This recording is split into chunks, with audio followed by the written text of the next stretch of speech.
ایک ہندو کا میں نے کلپ سنا, وہ نبی صلی اللہ علیہ وسلم پر اعتراض کر رہا تھا کہ انہوں نے 25 سال کی عمر میں جو 40 سالہ بیوہ سے شادی کی ہے نا, وہ مالدار تھیں تو معاذ اللہ پیسوں کی لالچ میں کی ہے. یعنی معاذ اللہ نقل کفر, پیسوں کی اتنی لالچ تھی کہ عمر بھی نہیں دیکھی خاتون کی اور بیوہ سے بولو شادی کر لی.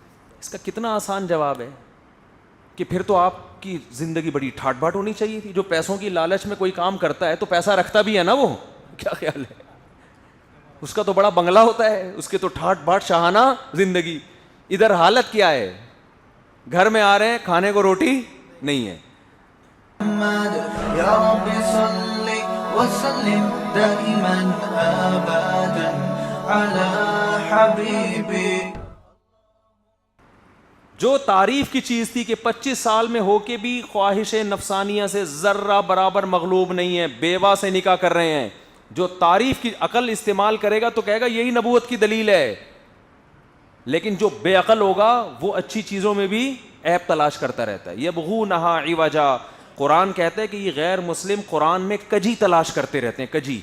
کجی کا مطلب اتنی پیاری کتاب ہے, ایسی خوبصورت تعلیمات ہیں, مگر یہ اس میں کیا تلاش کرتے ہیں, تو جو جس کا کام ہی ہو نا عیب تلاش کرنا ہے, اس کو تو عیب ہی نظر آئیں گے. وہ چشمہ ہی اس نے غلط پہنا ہوا ہے. لیکن جو سلیم الفطرہ انسان ہے اسے نبی کی سیرت بھی بے داغ, قرآن بھی بے داغ نظر آئے گا. قرآن بے داغ نظر آئے گا. ایک ملحد نے بڑے اعتراض کیے, میں تو ان کے اعتراضات دیکھتا رہتا ہوں, آج تک کوئی ایک اعتراض ایسا نہیں ہے جسے سن کے ہمارے ایمان میں الٹا اضافہ نہ ہوا ہو کہ یار ان کو یہ ملا ہے. ٹھیک ہے نا. ایک ملحد ہے بڑا مشہور, وہ اسلام کے شادیوں پہ بڑا اعتراض کرتا ہے. ابھی میں شادیوں میں بیان نہیں کروں گا. وہ کہہ رہا ہے عیاشی سکھائیے, عیاشی. ویسے کہتے ہیں بد نظری بھی غلط, زنا بھی غلط, اور ایک طرف کیا ہے عیاشی سکھائی جا رہی ہے. عیاشی کہ اتنی شادیاں ہوتی ہیں ان کے یہاں. تھوڑی سی کھوپڑی استعمال کرو تو انسان کہتا ہے کہ مرد اور عورت پیدا کس کے لیے ہوئے ہیں, ایک دوسرے کے لیے ہوئے ہیں نا, دوسرے سے دور رہنے کے لیے تھوڑی ہوئے ہیں. یہ تو اسلام کا حسن ہے کہ جو جس کے لیے پیدا ہوئے ہیں وہی کام کا حکم دے رہا ہے. نہیں آئی بات سمجھ میں؟ یہ تو پیدا ایک دوسرے کے لیے ہوئے ہیں. آپ نہیں کرو گے تو نہ ان کو رشتہ ملے گا نہ آپ کو, سڑیں گے دونوں, ایک دوسری زندگی گزاریں گے, عذاب میں زندگی گزرے گی.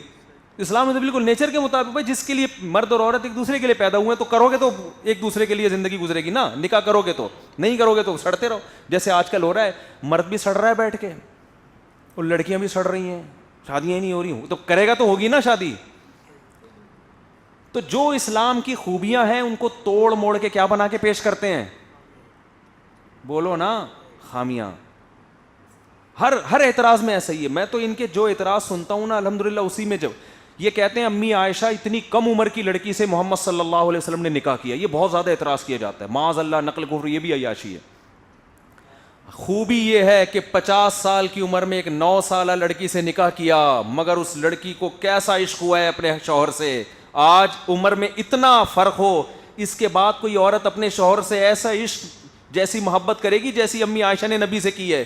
یہ محمد صلی اللہ علیہ وسلم کی کوالٹی تھی کہ اتنی کم عمر لڑکی سے نکاح کر کے ان کے لیول پہ آ کے ان سے مزاح کیا آپ نے, ان کے لیول پہ آ کے ان سے ڈیلنگ کی ہے, اور اتنی کم عمر سے نکاح کر کے بہترین کامیاب ازدواجی زندگی گزار کے دکھائی ہے.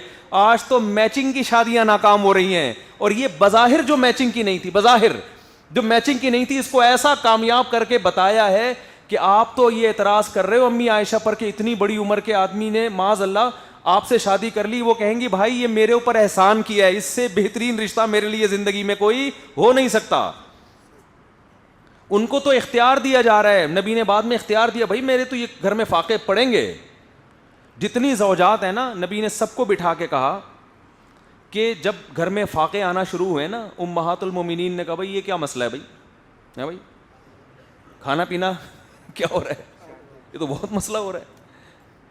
تو یہ تو نیچر ہے, عورت ظاہر ہے شوہر سے مطالبہ کرے گی. تو جب زیادہ مطالبہ کیا نبی صلی اللہ علیہ وسلم ناراض ہو گئے, اور قرآن کی آیتیں نازل ہوئی کہ اے نبی اپنی زوجات سے کہہ دیجئے کہ اگر تمہیں دنیا کا مال و متاع چاہیے, میں بڑے بڑے مالدار لوگ پڑے ہوئے ہیں, وہ اس زمانے میں شادی کرنا کوئی مشکل کام نہیں تھا, طلاق ہوتی تھی, دھڑا دھڑ رشتے آتے تھے.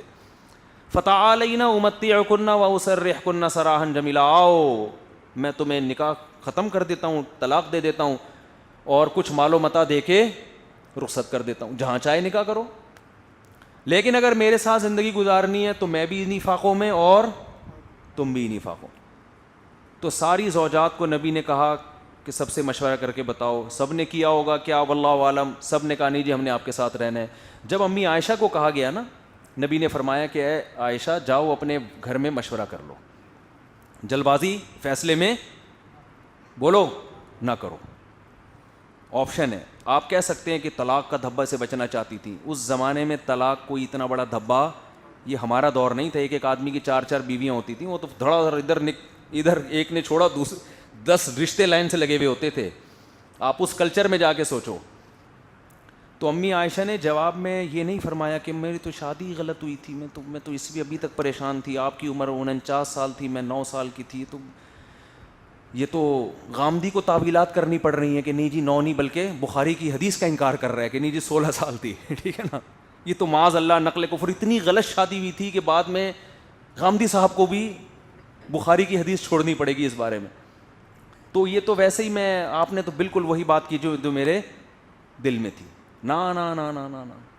نبی نے جب فرمایا نا کہ اب غربت بھی بہت ہے، تو یہ غربت آئندہ، بعض دفعہ عورت اس لیے گزارا کر رہی ہوتی ہے میرے میاں کے حالات بالکل ٹھیک نہیں ہیں، تو چلو شاید اللہ کل کچھ اچھا کر دے، ہے بھائی ایسا ہی ہے نا، کل کیا ہو جائے کچھ حالات اچھے، اس امید پہ خاتون، جیسے وہ ایک آدمی گیا نا نجومی کے پاس، نجومی ایسے پھینکو ہوتے ہیں، تو نجومی کے پاس گیا، کہنے لگا کہ بھائی ذرا ہاتھ دیکھ کے بتاؤ، اس نے ہاتھ دیکھ کے بتایا، اس نے کہا 10 سال تک تم غریب رہو گے، بڑا خوش ہو گیا کہ پھر پیسہ آئے گا، اس نے کہا پھر کیا ہوگا، اس نے کہا پھر تمہیں غربت کی عادت ہو جائے گی غربت کی ٹینشن لینا تم۔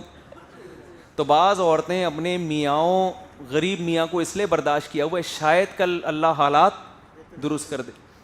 ادھر کیا تھا پیغمبر کی زوجات، غربت، فاقے، تو نبی صلی اللہ علیہ وسلم نے اپنی غربت پہ اور مہر لگا دی، ٹھیک ہے نا، کہ میرے حالات ایسے ہی رہیں گے، میرے پاس پیسہ آیا بھی تو میں رکھوں گا نہیں، لہذا اللہ نے مجھے حکم دیا ہے کہ میں تمہیں یہ بتا دوں کہ اگر پیسہ چاہیے تو ابھی طلاق کا بہترین موقع ہے، میں تمہیں مال و دولت دے کے، اللہ دے دے گا آپ کو، وہ دے کے رخصت کر دوں گا، مطلب یہی تھا جہاں چاہو نکاح کرو۔ تو امی عائشہ سے فرمایا کہ جلد بازی میں فیصلہ نہ کرو، گھر جا کے مشورہ لے لو۔ تو امی عائشہ غضبناک ہو گئیں، فرمایا یا رسول اللہ آپ کے بارے میں مشورہ کروں میں، یعنی آپ کے بارے میں مشورہ کروں کہ رہنا کہ نہیں رہنا، یہ کوئی سوال ہے؟ مطلب یہ تو یہ گویا یہ بھی جرم ہے کہ میں آپ کے بارے میں مشورہ جا کے کروں کہ رہنا ہے کہ نہیں رہنا۔ تو جس حدیث میں یہ آتا ہے کہ 9 سال کی عمر میں نکاح کیا، انہی حدیثوں میں یہ بھی تو آتا ہے کہ جس سے نکاح کیا ان کے لیے اس سے بہتر رشتہ نہیں تھا، وہ اس پہ فخر کرتی تھیں۔ تو یہ محمد صلی اللہ علیہ وسلم کے کمال نبوت کی اور آپ کی شخصیت کے کامل ہونے کی علامت ہے کہ عمر کے اتنے فرق کے باوجود ایسی کامیاب زندگی گزار کے دکھائی کہ آج عمر میں فرق نہیں ہوتا، ہر لحاظ سے میچنگ کی شادیاں ہوتی ہیں، مگر ایسا کامیاب جوڑا آپ کو نظر نہیں آئے گا۔ کتنے استخارے نکال کے نا آج کل شادیاں ہو رہی ہیں، لڑکے کی کم بخت کی جاب بھی دیکھ لی، 1 کروڑ روپے کما رہا ہے، لڑکی والے تو کر نہیں رہے ہوتے نا شادی اپنی بچی کی، بھئی 1 کروڑ نہیں ہے تو صرف 99 لاکھ روپے، یہ اتنے غریبوں سے ہم نے کرنی نہیں، ساری میچنگ کی، عمر بھی دیکھ لی، کم بخت صرف 2 سال بڑا ہونا چاہیے، اگر 10 سال بڑا ہے تو یہ بھی زیادہ بڑا ہے، برابر کا ہے تو یہ تو غلط ہے، شوہر تو تھوڑا سا عمر میں بڑا اچھا لگتا ہے، اور اگر کم عمر ہے تو نہیں، ہم لوگوں کی آپ دکھائیں گے ہمارا بیگم کی عمر بڑی اور شوہر کی عمر چھوٹی، یہ بھی میچنگ کی نہیں، پروفائل پہ اچھے نہیں لگیں گے۔ پھر قد میں یہ دیکھا جاتا ہے کہ لڑکا تھوڑا سا لڑکی سے قد میں اونچا، زیادہ بھی لمبو بھی نہ ہو، عجیب سا لگے گا وہ پروفائل، وہ دیکھتے ہیں کہ البم میں بھی جوڑا لگے نا، میچنگ کی شادی ہوئی ہے یار، جب تصویریں کھینچیں گی دلہن کی اور دولہا ساتھ میں بیٹھا ہوگا تو فیس بک پہ جب تصویریں وائرل ہوں گی دیکھنے والے کہیں گے واہ واہ ماشاء اللہ۔ تو قد تھوڑا سا اونچا ہو، زیادہ بھی نہیں برابر بھی نہیں، برابر ہو تو پتہ کیا چلے گا میاں کون ہے بیوی کون ہے، تو تھوڑا سا تو آدمی تھوڑا سا اونچا ہونا چاہیے، ٹھیک ہے نا، تو بالکل نہیں چلے گا۔ سمجھ میں آ رہی ہے بات کہ نہیں؟ اتنی میچنگ کی شادی، کلر بھی بہت زیادہ چٹے کی کالی سے شادی. یہ چٹا ہے, اس کا نام محلے میں چٹا خان پڑا ہوا ہے, تھوڑا بہت چلتا ہے, قوم بھی دیکھی جاتی ہے. اتنی ساری میچنگ ہونے کے بعد پھر استخارے بھی نکلے, پھر یہ لڑکی اردو اسپیکنگ ہے تو یہ بھی اردو اسپیکنگ, وہ پشتو ہے تو یہ بھی پشتو, قوم بھی میچ, ڈگریاں بھی میچ ہو گئی, یہ ڈاکٹر بھی ہے, یہ بھی کم بخت ڈاکٹر, کم بخت سے میری مراد وہ والا کم بخت, ڈاکٹر بھی ہے, ایجوکیشن کے لحاظ سے بھی لیول برابر, اور اس کے بعد بھی کیا جو حالات ہوتے ہیں وہ کیا ہوتے ہیں, مجھے ایسی اس لیے آ رہی کہ میں دیکھ رہا ہوں نا. تو اس کے بعد نتیجہ کیا نکلتا ہے, سر پھوڑ رہے ہوتے ہیں ایک دوسرے کا پکڑ پکڑ کے نا, سر پھٹول رہے ہوتے ہیں. بعض تو مشہور شخصیات ایسی ہیں, یہ جو اسٹیج پہ آ رہے ہوتے ہیں نا میاں بیوی, بڑے ہنسی خوشی مل رہے ہوتے ہیں, مشہور شخصیتوں میں اکثر ایسا ہوتا ہے, یہ صرف وہیں ہنسی خوشی نظر آ رہے ہوتے ہیں آپ کو. جو زیادہ جو سیلیبریٹیز ہوتی ہیں نا, جو اپنی وائف کے ساتھ اسٹیج پہ آئے اور بیٹھے اور سب لوگ دیکھ رہے ہوتے ہیں کتنا پیارا جوڑا ہے ان کا ماشاء اللہ, وہ آپ کو لگ رہا ہوتا ہے بھائی ان میں شاید 1% اتنے اچھے رہ رہے ہوں, باقی وہ ٹیکسی میں بھی لڑتے ہوئے آ رہے ہوتے ہیں. اور مجھے تو کسی نے بتایا کہ بعض سیلیبریٹیز ایسی ہیں کہ میاں بیوی نے ایگریمنٹ کیا ہوا ہے کہ دیکھو جب بھی کیمرے کا رخ ہمارے سامنے ہوگا تو ہم نے ہنستے مسکراتے ملنا ہے, انٹرویو میں ہم نے ایسے ہی شو کرنا ہے جیسے ہم سے نیک دنیا میں کوئی ہے نہیں, ایک دوسرے پہ ٹوٹ کے مرتے ہیں.